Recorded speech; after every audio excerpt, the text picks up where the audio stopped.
Oh Lord, we come to know you. Number 2. May we come to serve you. May we be with you. Amen. Amen. Okay, today, you're not going to do any work here, but you might do it on your own, in your own homes. So please get out a piece of paper, and those of you who don't have paper, will you find a generous neighbor? That's all right, I'll type it in here, thank you. Does everyone have something to write with? Yeah. Okay, good. The topic today is, what was Jesus like? No, you don't have to write that down. Okay, first of all, he was a man. He was a man. Do I write this? Yeah. Okay. Did he have a sense of humor, Father? That's what we're going to get at. We're going to get at all the attributes. Uh-oh. So he was a human being, fully human. No, just put the word man down. You take your notes, I'll take my notes. Okay. Put 2 colons after was. Okay, Okay, then just make a listing. okay. Maybe 2 columns or something like that, okay? He was a human being, Can I write that? Okay. like you and me. As a human being, he had a human body and a human soul. Soul. He had a full range, UL. S-O-U-L. Thank you. I told you I can't spell. Okay, what? He had a full range of emotions.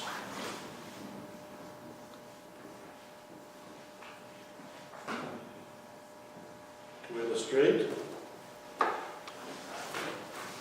he was disappointed in some of his apostles. So disappointment. He grew angry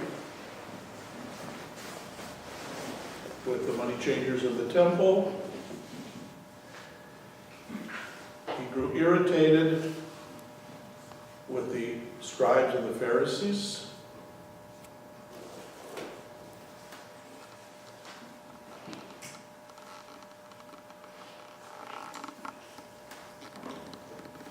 He was impatient.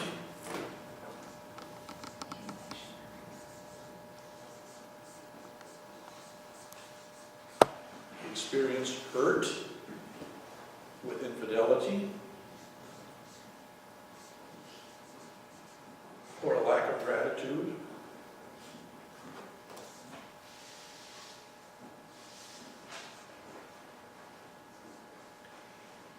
He loved. He had friends. People experienced his love and his friendship. For example, Martha and Mary, Lazarus. They were very close and intimate friends. Spent a lot of time at their house. He was indifferent to the conventions of society by treating women the same as men.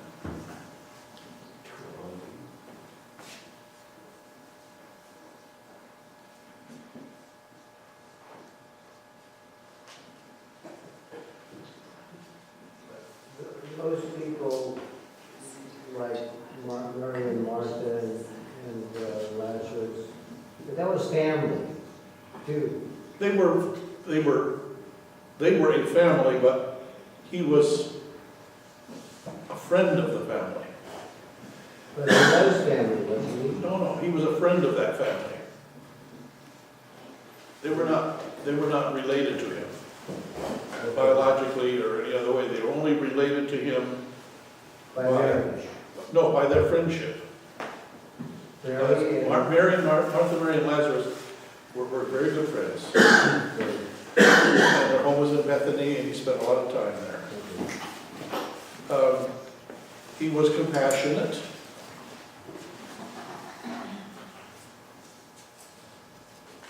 He was merciful. Compassion. Yeah. Compassionate.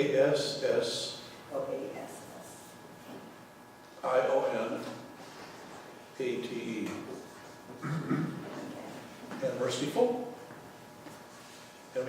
Merciful. Told you kids about. You love to go to parties. Love to celebrate. Have a good time.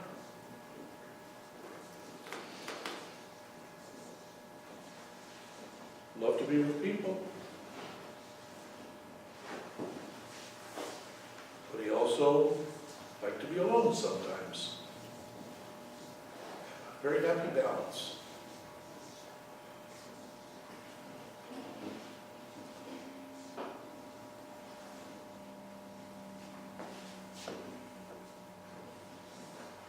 He used to tease his apostles. He had a good sense of humor.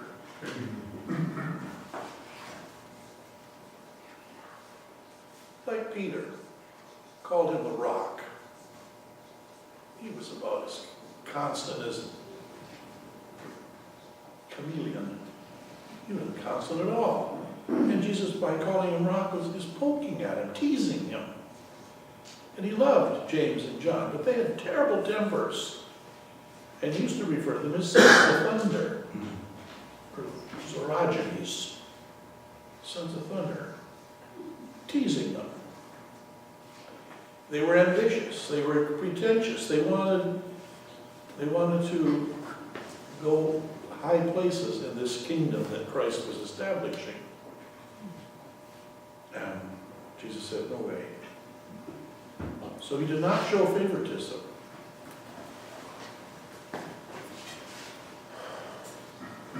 Jesus was very fair and very just.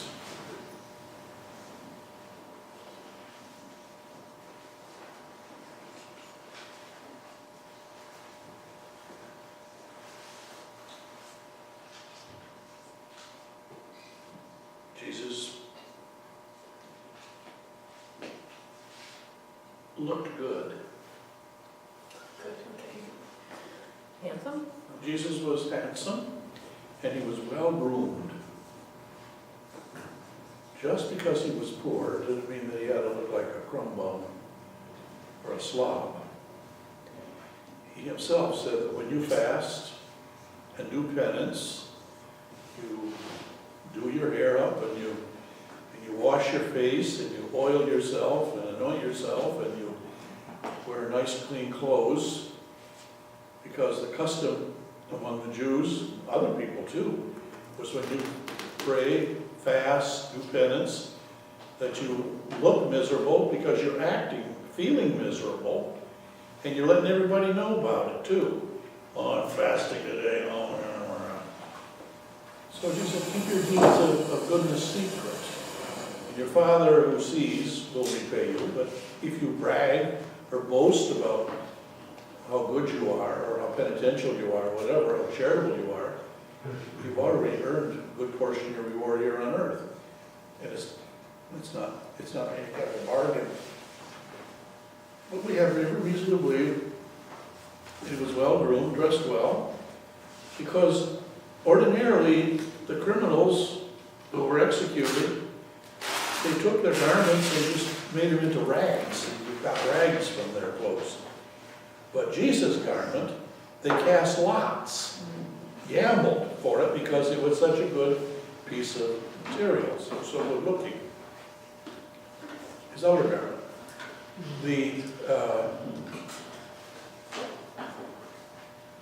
The robes that he wore when he was being humiliated by the Roman guards and by the Jewish authorities were a bunch of junk, leftover stuff that were to mock him, with a long crown of thorns and a reed for a scepter, and it's like they played games with him. he didn't get his good clothes bloody. They were carried separately by some lackey. He's also very strong, physically very strong. And unfortunately, a lot of Christian art does us a disservice by making him appear to be rather wimpy, womanish, in order to indicate the compassion, the love, the gentleness of Jesus, as if men are not capable of love, affection, and tenderness. You all know men who are capable, so capable. I hope you, some of you are, most of you are, maybe, hopefully. But he was very strong, physically strong. As a tektos, he was a tektos, T-C-T-O-S, T-E-C-T-O-S. He had to go up into the hills in a neighboring country, namely Lebanon, to get lumber. But no, he didn't call up Friedman Brothers and in order to load the lumber from your fellow Jew. You had to cut the tree down yourself, you had to season it, you had to as it, shape it, all that kind of thing. And you grow very strong doing that kind of manual labor. He also they attempted to assassinate him a couple of times, push him off the cliff at Nazareth, and he walked through the crowd. Well, you don't do that if you're a wimp. You can do that when you're a strong person. And what are people really close to in this life? Most people. What? Money, honey, yes, money, honey.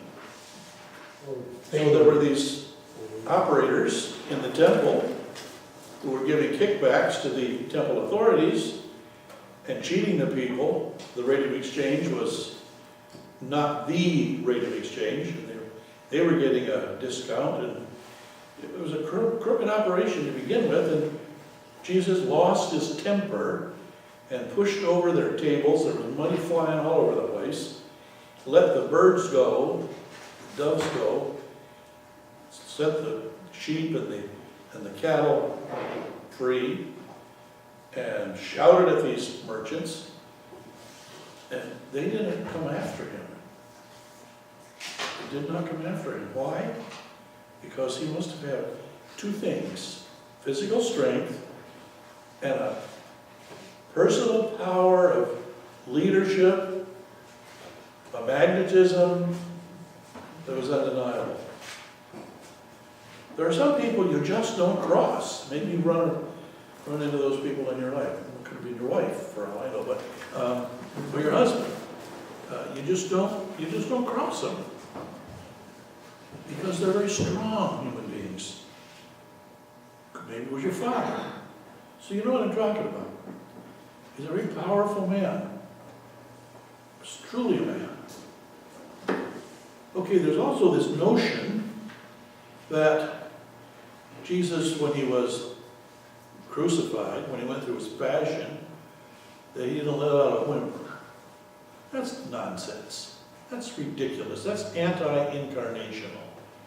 That's a denial of body, the reality of body. He said, oh, his divinity, surpassed his humanity. No way. When he was cut, he bled. When he was nailed, he screamed in pain. When he was beaten so horribly, he screamed out in pain. Why? Because it hurt badly. It hurt a whole lot. And I think one of the most excellent portrayals of this is, what's his name? Mel Gibson. Mel Gibson's portrayal, Passion of the Christ. Unfortunately, he left it at the death of Christ, and you get a flash of resurrection that if you look down for half a second, you miss it. So we don't dwell on the sufferings of Christ or on the death and passion of Christ. We dwell on the life, death, and resurrection and second coming of Christ. It's all of it's a together. It's not exclusive. So it's yes. It is a challenging concept to say that he is God and man at the same time, because if he could feel these emotions and the physical pain of the passion, but then he had God powers in the sense that he was doing miracles and healing people and raising people from the dead.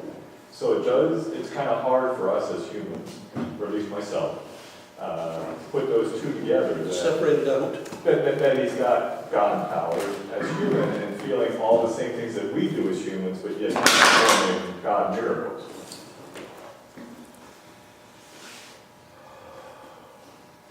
Yeah, the mystery of the Incarnation and the Trinity, we believe, but we don't know how it worked.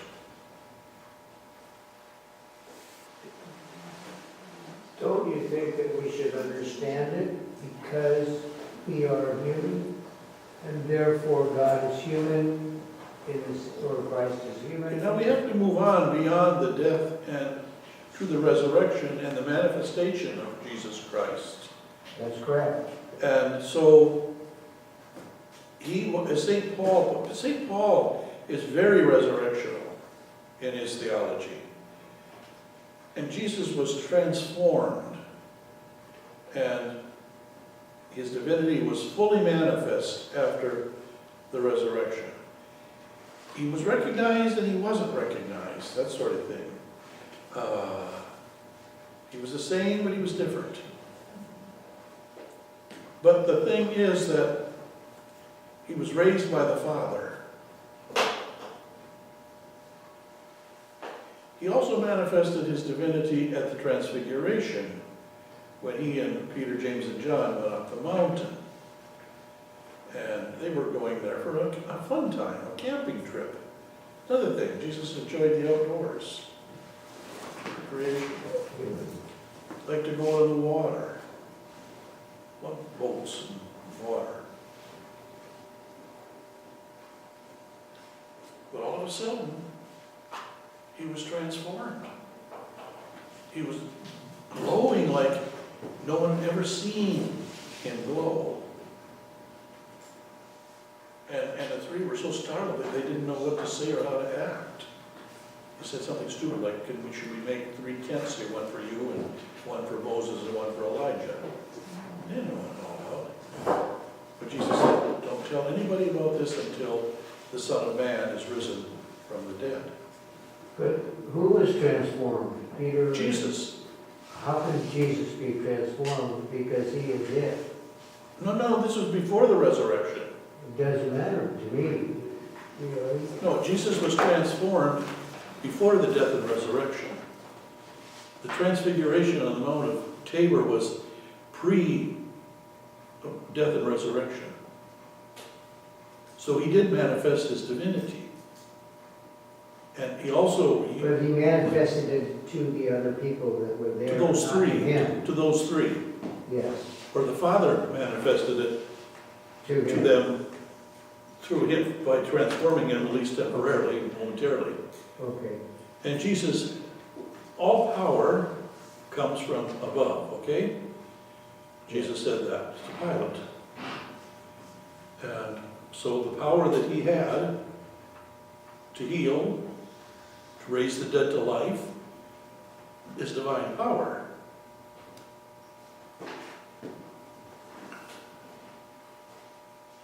But he was also divine. Yes. So we don't know what was kicking into gear at what time, if I can use a longer expression. I think that's part of my question is, at what point when he was growing up did he know what his mission was? Like, we have He didn't. he didn't, so. Neither did Mary and Joseph. When he was, I think it was when he was 12 and he was In the separated, family, yeah. he said, I have to be about my father's business. Yeah. That's, I mean, that might be the time where he knew. The whole self-knowing self-identity was a gradual process. It says in yesterday's scriptures that he grew in wisdom and age and grace in the sight of God and man. So,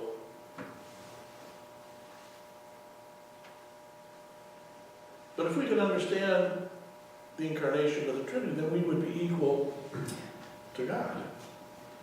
There's another aspect to this which is very, very important. It says in the Old Testament, no one shall see the face of God and live. Okay, so when we die, who do we see? Do we see God the Father? Well, a lot of theologians hold that we come to know God in and through Jesus Christ, through his humanity. He transforms us to be like he is, glorified body and soul. And so that's how we come to know God, in and through the experience of Jesus Christ. As opposed, knowing God during our life prior to death, our life prior to our death, is that part of it? Yes, yes. The Holy Spirit does teach, and there is every reason to believe that there is extrasensory perception of reality. That's an action of grace. Okay?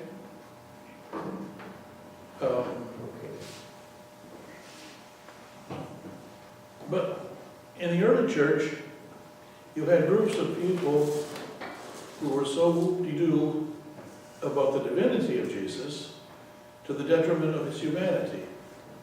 They were saying that his soul is not a human soul, but it's the divinity. And others were saying that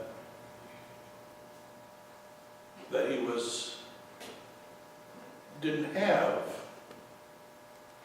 divinity at all, that he was just a great prophet, a great teacher, and that God our Father blessed him in a special way. And then others were saying, even farther apart, that there were two gods, the God of good and the God of evil. And others were even going so far as to say that there is a Messiah coming again who is different from Jesus. And then Marcion, he held that the God of Abraham, Isaac, and Jacob is not the real God, but the God of Jesus is the real God. And he discarded all the Old Testament and a few portions of the New Testament. A lot of confusion, too. That's what the councils of the church up to the 500s were all about. Council of Ephesus, Chalcedon, and Nicaea. Ephesus, Chalcedon, and Nicaea. Go on to EPHESUS. You're going to have to spell that. EPHESUS. Wait a minute, let me make room. EPH. E, PH. E-H, ESUS. E-S-U-S, Nicaea, Nicea. N-I-C-E-A, And Chalcedon, CHAL. C-H-A, CEDAN. D-A-N. They were the ones who defined the divinity and the humanity of Christ and the Trinity. There's a P before the H. Three divine persons. Which word? Ephesus is EPH. EP. P-H, thank you. Good. Green is blue. So Father, were these councils self-appointed? How did What's it again now? were these councils self-appointed? No, they were a gathering of many bishops. Okay. Sometimes they were called by the emperor because he was tired of the fighting in the empire. But they were the official teachers in the church, the bishops, and they argued and fought and quarreled Sometimes even slapped each other across the face. St. Nicholas, you know good St. Nicholas? St. Nicholas? He is reputed to have slapped one of the heretics across the face and said, "How dare you insult my Lord and Savior Jesus Christ in this way?" Wow. And this was that nice Johnny St. Nick. But he was pretty close, though. Huh? He was pretty close to these people Oh, yeah, they were. self-appointed who, Yeah, they were in his diocese, yeah. Okay. What else do we know about Jesus? We know that he had the gift of prophecy. Now, a prophet well, is not like that fellow or that lady, I don't know what they are, over there in that white house stripped in blue over by Adele's. fortune teller. Fortune teller, yeah. Soothsayer, whatever. That's not what prophet means. Prophet means reading the signs of the times and making a projection, an educated projection, as to what will happen if this behavior continues. Okay? And what won't happen. He also spoke about justice and judgment. We're going to get into the teachings of Jesus in the next sessions. Suffice it to say for now, he was very clear. But he was also, in his compassion, understanding, so that he didn't make unreal expectations for people. And he recognized human weakness, but he gave people hope that they didn't have to stay there. Like Mary Magdalene, the woman caught in adultery. Your sins are forgiven you. Go and sin no more. Now, they say that Jesus said to all these religious people who were going to stone Mary Magdalene, the one who was without sin cast the first stone. The stone came lobbing in, and Jesus turned and said, "Mother, stop that."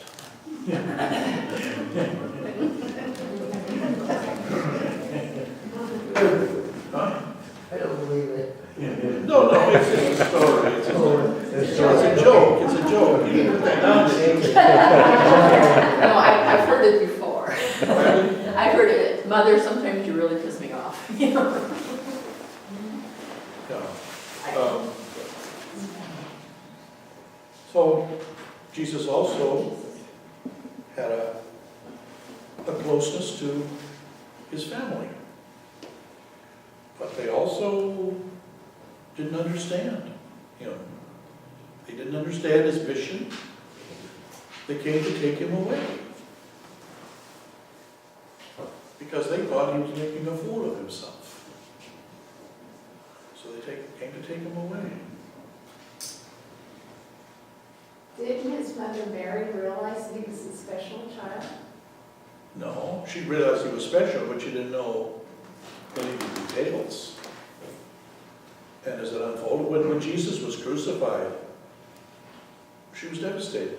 She didn't understand why that was. It's just that her most wonderful son was being killed. It was only after the resurrection and then Pentecost, when the Holy Spirit came, that they finally knew what it was all about. Jesus prophesied that. The Holy Spirit will come, the Paraclete will come, who will instruct you.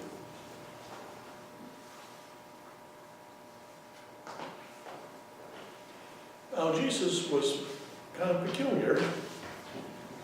Don't put that one. I couldn't spell it anyway. He selected people to be his immediate followers that we would question. Judas, for one, he betrayed him. Because of Judas, Jesus died on the cross. condemned to death.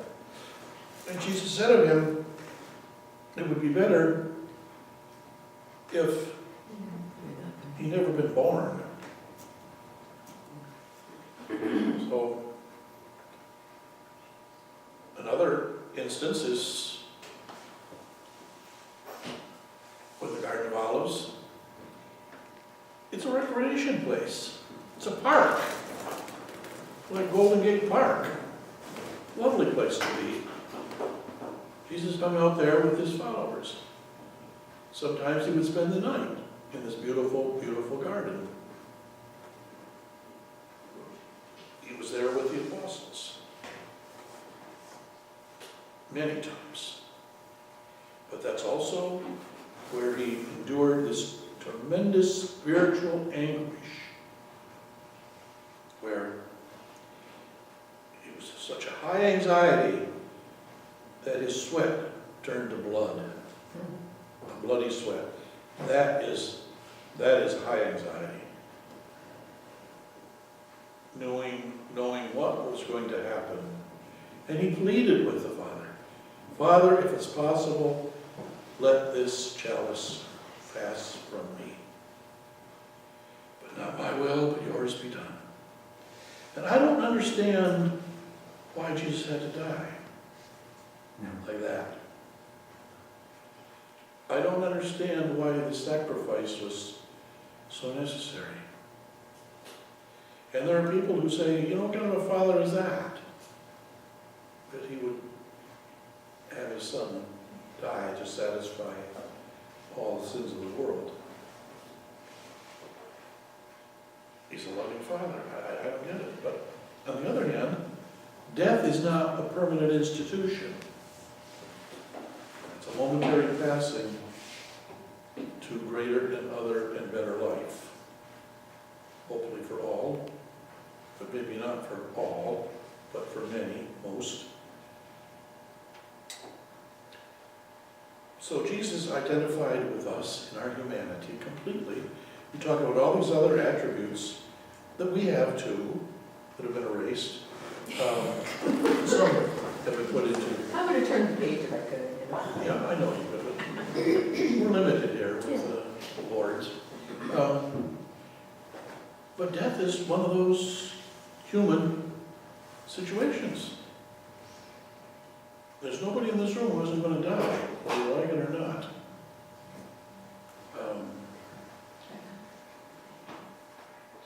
Coming into the month is my 28th of February is my father's anniversary of death. Day before Mother's Day is my mother's anniversary of death. I talk to my mother and I talk to my father many, many times a day. My best friend was Father John Rogers.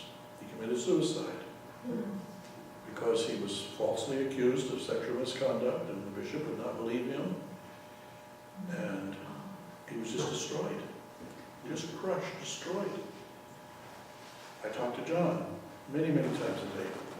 In fact, I'm wearing his ring. And when I put his ring on this morning, I said, okay, John, be with me today, please. John was very, very bright, highly intelligent, and is a good priest, a good person, and a very dear friend. So, the wall between the dead and the living is printed in this piece of paper. What did Jesus say? The kingdom of heaven is in your midst.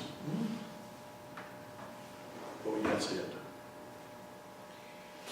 So, looking again at Jesus, he had a beard, as men of his day did. And he was in his 30s when he began his public ministry. Was he really 30? I don't know. But 30 was the age at which you were considered an adult and reputable and worthy of people paying attention to you. Before that, you're just a kid, I remember as a young priest, oh, what do you know about it? You're just a kid. You haven't lived yet, blah, blah, blah, blah, blah. Well, they're all dead and old, 85, say, well, you're just a kid. Oh, come on, stop it. Then when I'm 85, I'm sure there'll be somebody 92 says, oh, you're just a kid, you're younger than me. Oh, stop it. But in Jesus' time, 30 was the age in which someone was considered credible, reliable, and worth listening to. He was also called a rabbi, which means teacher. Teacher of the law, teacher of the ways of God. Rabbi, teacher of the law, teacher of the ways of God. But his approach was unlike anybody else's approach. They said of him, where does he get all this? Where does he get all this? And they also said, no one has ever taught like this one, or no one has ever spoken like this one. And they were pleased, they were astonished. It was another take on following God's way. The first Christians were not called Christians. They were called followers of the way. W-A-Y. Followers of the way. What way? The way of Jesus.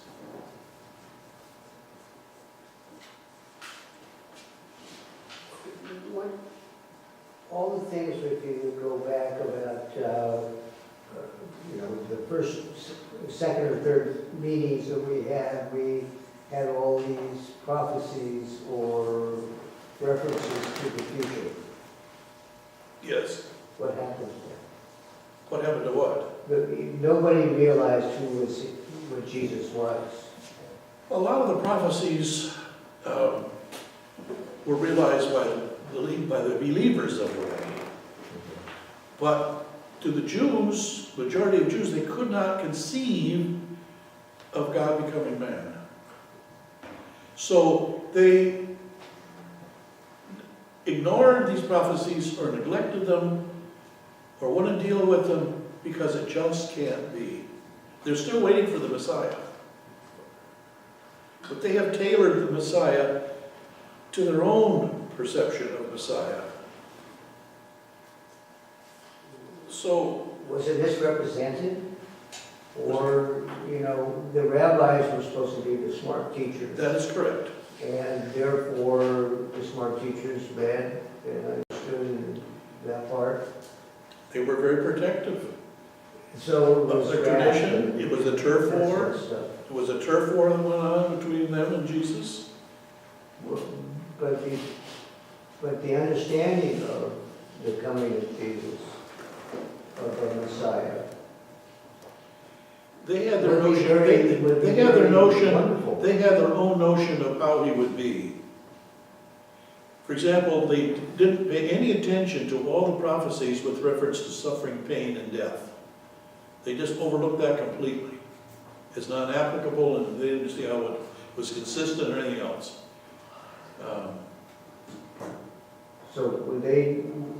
I've read a book. I read a book recently, Okay. part of a book, in which this author, who's a thoroughgoing Jew and a Jesus denier, just takes a few of the prophecies,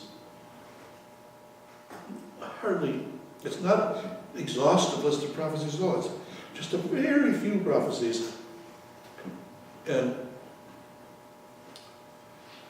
he denies that some of them are prophetic, he denies that Jesus fulfilled them. Well, Father, the comment that he would make that he would build a temple in 3 days. Yes. That was a prophecy, right? That was Because reference to his resurrection. Exactly. And He they is were, the temple. they weren't getting that in No, that they form. They were thinking of bricks and mortar, right? Right. And when his healing, his power, it's by the devil that he's doing this. The devil is behind these miracles. And Jesus pointed out, why would the devil work against himself? Right. That's not reasonable. A kingdom divided is not going to stand. But they just could not get it. That's why they're not converted. We're converted. And to this day they're not converted. And the rabbinical literature, all through the centuries, in referring to Jesus, Jesus Christ or Jesus, they refer to him as that fellow. That fellow. But there are Jews who do get converted. Cardinal J of Paris is a convert from Judaism. Father John Osterreicher, Monsignor John Osterreicher of Seton Hall University is a convert.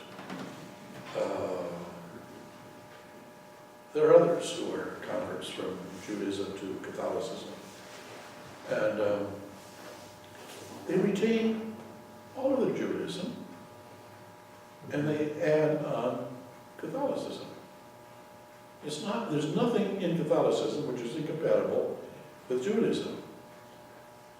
But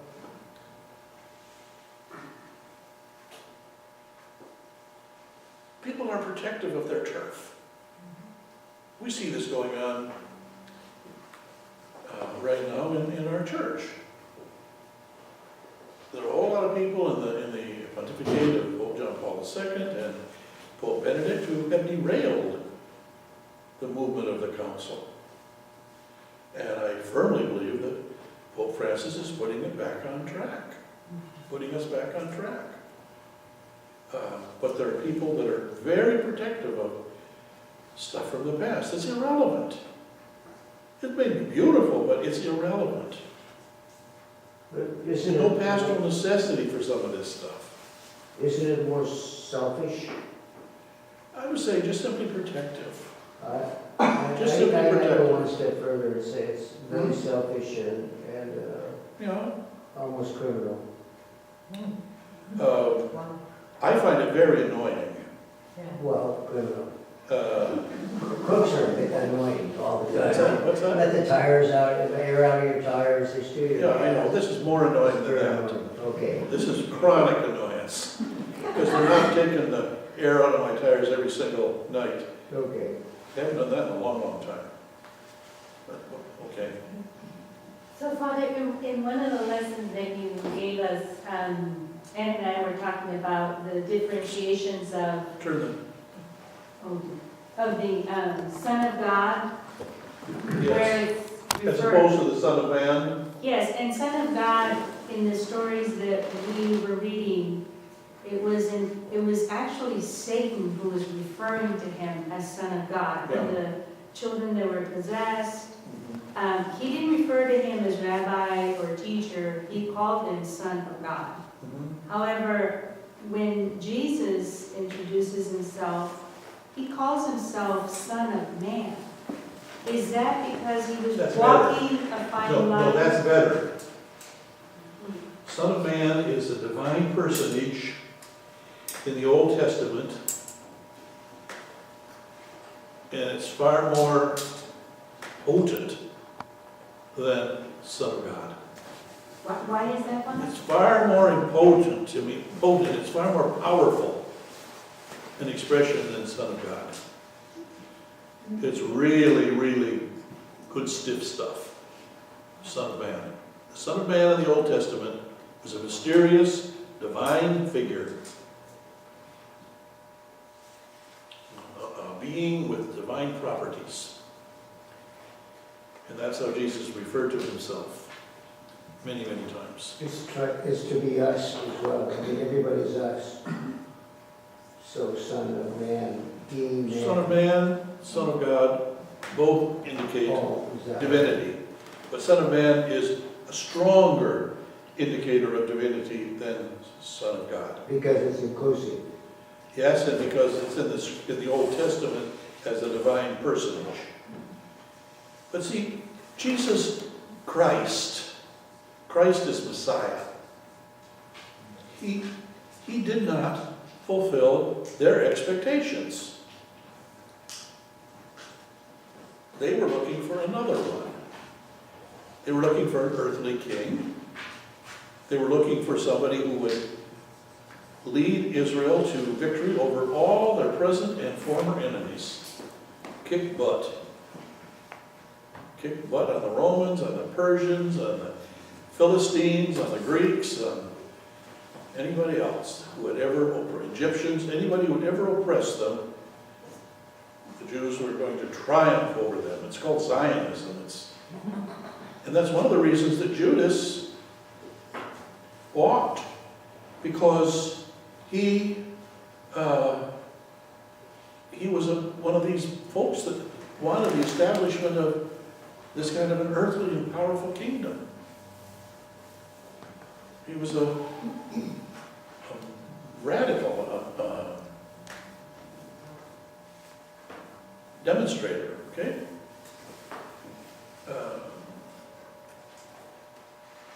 And it was those very kind of people that led to the destruction of Jerusalem by the rioting and if there's any one thing that the Romans wanted was law and order, because that brings peace and stability.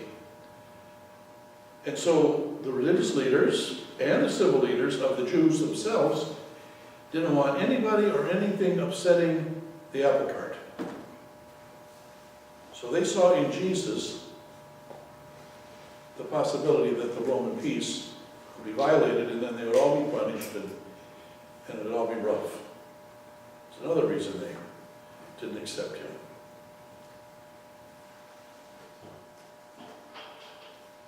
And they lied about it. They lied about it. Even good people do that kind of stuff. Even good people. Well, good until they do it. Yeah. People who purport to be good. Okay. Wrong things for the right reasons. Yes. I think, yeah. Doing the right things for the wrong reasons. Or doing the wrong things for the right reasons.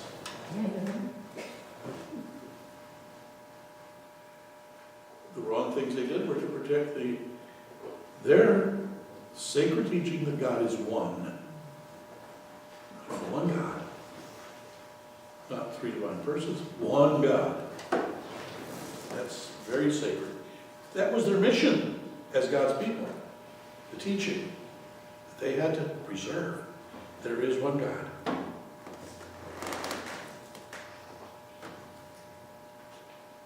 Okay?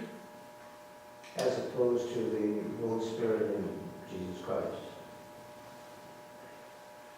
I spoke earlier about how a lot of Christian art is misleading, making Jesus effeminate, womanish, because that's the way to portray, convey his love, his compassion, his mercy, his understanding.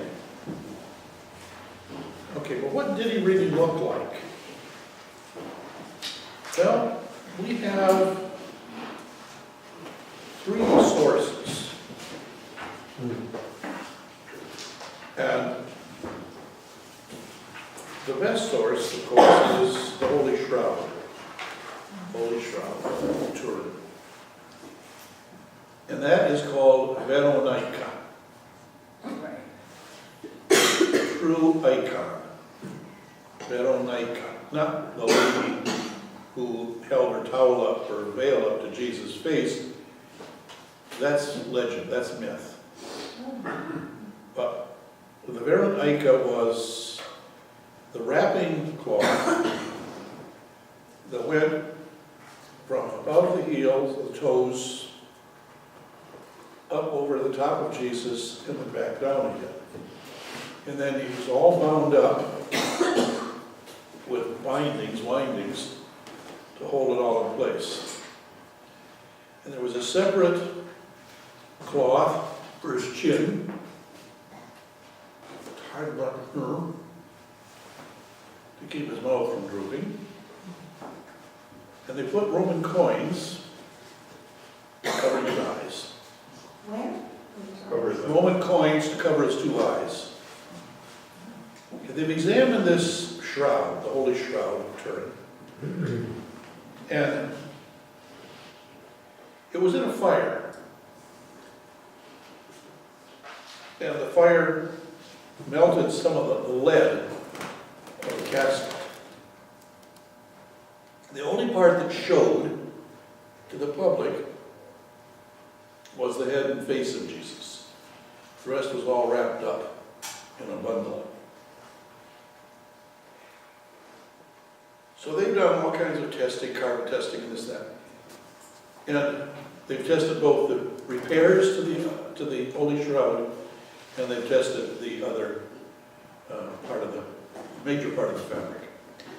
The major part of the fabric has pollen that is only from that date and time in history, 2,000 years ago. They have magnified the coins over the eyes, and they are of that time and place. They don't know how this image of the front and the back of Jesus got put on this cloth, because it is a photographic negative. And nobody knew a single thing about photography in the Middle Ages or before. So if you take a picture of the Holy Shroud, and you hold up the negative, if you still have that kind of a camera, you will see the positive. Okay? Are there books that have these pictures? Sure, they're all over the place.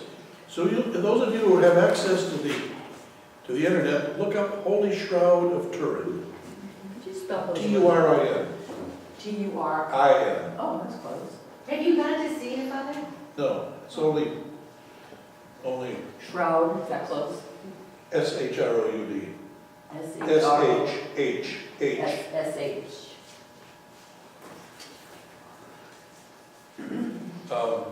S-H. R-O-U-D. Oh, U-D. U-D. Free University of Detroit. Free University of Denver. So,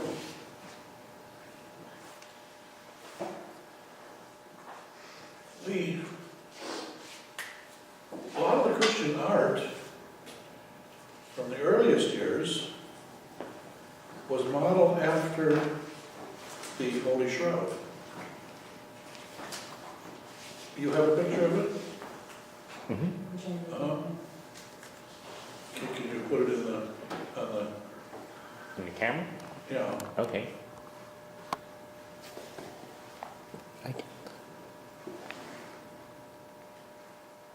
And by all indications, Jesus was at least 6 feet tall.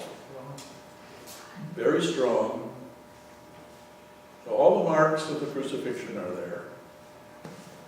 The scourging, the lance being thrust into his heart, crown of thorns, the bleeding in the head. And the nails went in here. There's 9 bones in here. How many of you were nurses or medical people? There's 9 bones in here. And you don't puncture the artery by putting a nail in this way. There was probably a block of wood at the head of the nail to keep his hands and feet from coming free. He was nailed to the cross beam, and then that was hoisted into like the notches of a tree trunk, and then his feet were secured to the sides of this tree trunk.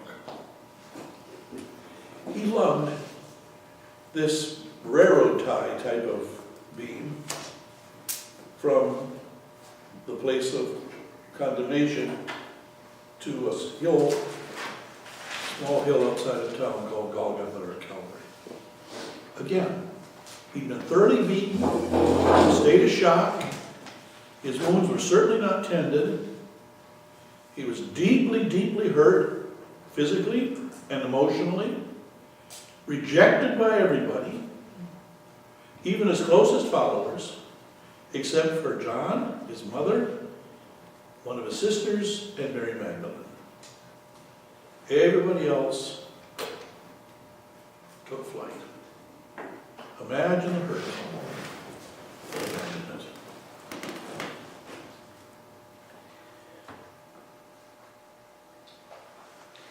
tell the story about an old man who was dying. He called for the priest. The priest came and he said, well, how are you doing? He says, well, I want to die like Jesus. Well, how's that?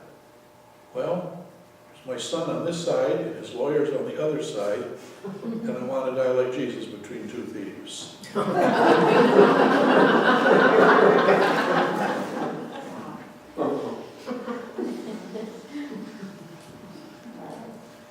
would write that down. Don't put that down.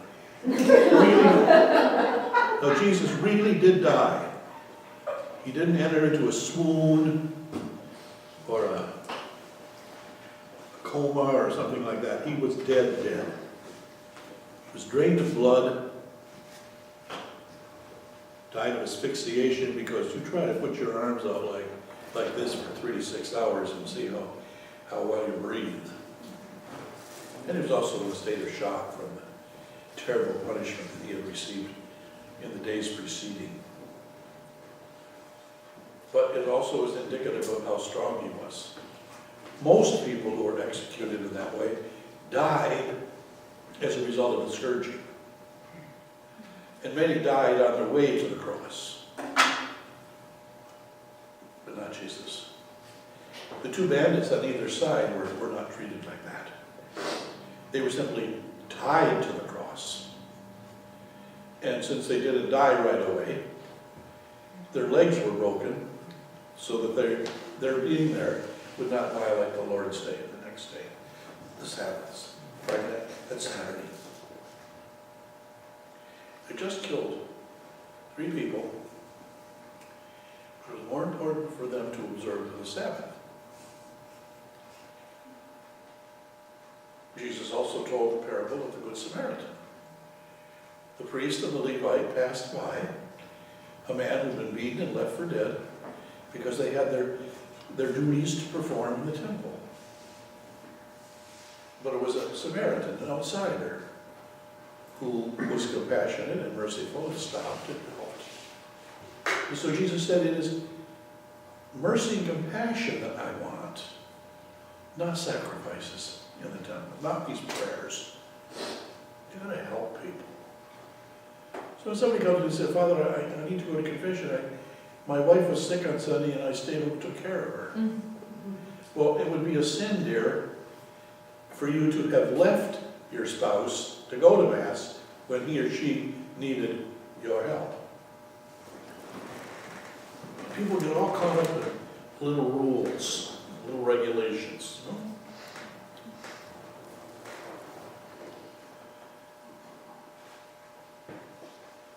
And the Jewish leaders, the rabbis, the priests, the Levites, the whole crowd, were just caught up in all these externals.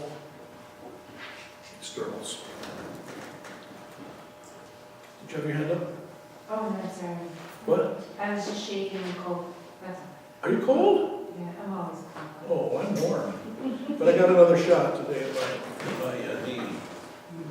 And I'm feeling lousy. It took 3 days last week to get over the pain. But right now I have a bit of a fever. But then in a few days it'll go away. It's not wood. And I don't suffer in silence. I'm not one of these meekies. I believe in being very incarnational. When something hurts, I say something about it, it hurts. I feel it, I'm not going to be in denial. Okay? So I can be like Jesus that way too. And I probably lose all kinds of merit, I don't care. You don't buy your salvation anyway with good works. Okay, now I bought in this last week with my gift card one more Catholic Bible Concordance. And it is better than all the rest. So if any of you would like to borrow it during the week, we meet next week, yes? No? Yes. You may do so, okay? All right? So what are we going to talk about next week? We're going to talk about the miracles of Jesus. We're going to talk about the miracles. So for your homework, I want you to write down from your memory. Oh, come on, that's silly. All the miracles that you know from hearing the Gospels that Jesus did. Okay? Can you Just do from that? memory? Huh? Just from memory? Yeah. Okay? All right. Very good.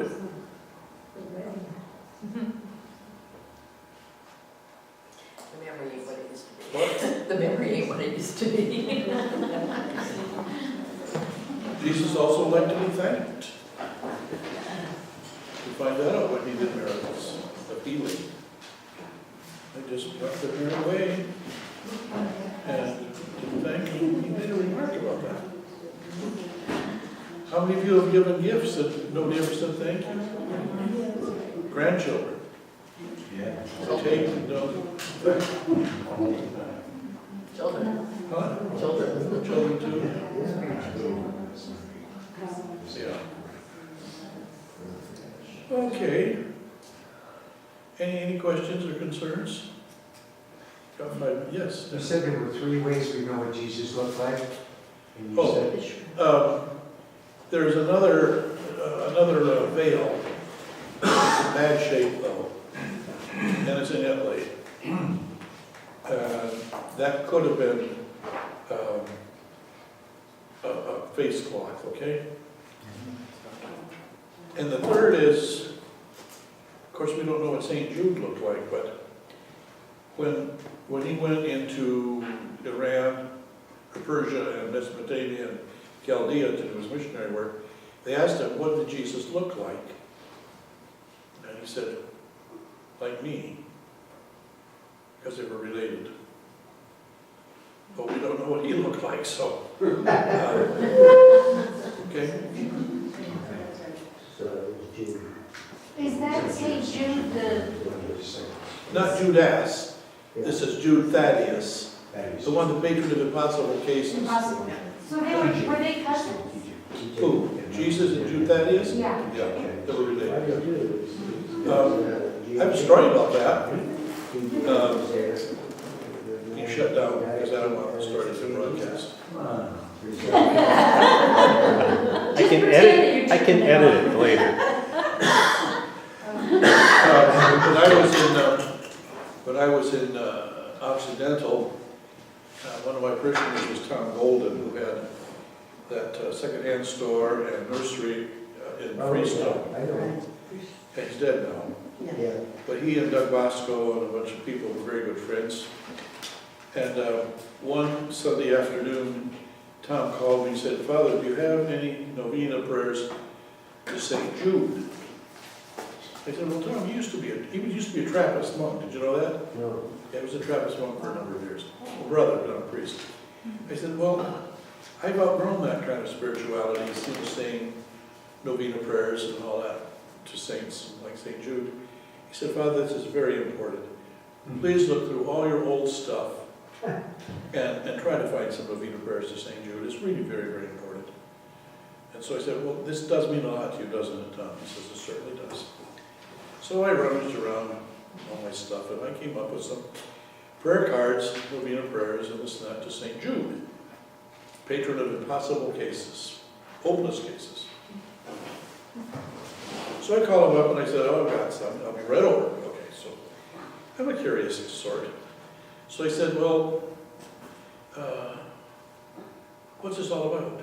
And he said, well, a friend of ours is going on trial, and we're praying to St. Jude that everything goes all right.